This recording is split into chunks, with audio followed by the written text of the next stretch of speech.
Okay then, so just a quick sidestep in this video to show you something called destructuring in JavaScript, which is a relatively new feature. Now in the last video, what we did was create this update UI function right here, and this updated the UI every time we added a new location. Now inside here, what we did was take the data, which is an object, and that object contained these two properties. So let me just log this to the console.log data. And if we now enter in a location like Manchester, press enter, then we see this object with these two properties right here, which are an object as well, each.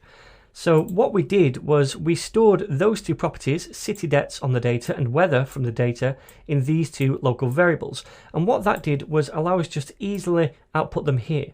We could have said down here, data.citydebts.EnglishName or data.weather.weatherText or data.weather.temperature, etc. But that's a bit more long-winded. And if we're going to use these quite frequently inside this function, it made sense to me to get them off the data object so we can just refer to them as citydebts and weather rather than data.citydebts and data.weather. Okay, so that's why we did this. Now there is a quicker way to do this, and that is destructuring. So what destructuring allows us to do is take an object like this, like we have the data, and take properties off that object and store them in a variable the same name as that property. Now that's fine because we are calling our variable the same name as the properties, city debts and weather. So how do we do this? Well, first of all, let's comment out this and let's go underneath, and I'm going to do another comment to say destructure properties.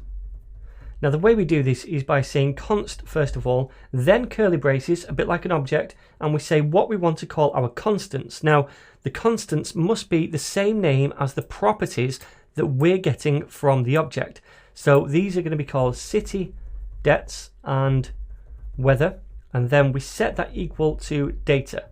Now this right here, my friends, goes out and says, okay, well, from this data object, I want you to get the city debts property and store that in a constant called city debts. And I want you to go out also and get the weather property from the data object and store that in a constant called weather.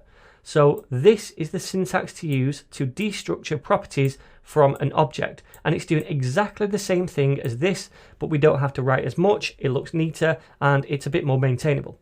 So now if I get rid of all this junk, we don't need that anymore, and test this again, it should work exactly the same because now we still have two variables, city debts and weather, and they're getting those properties from the data object.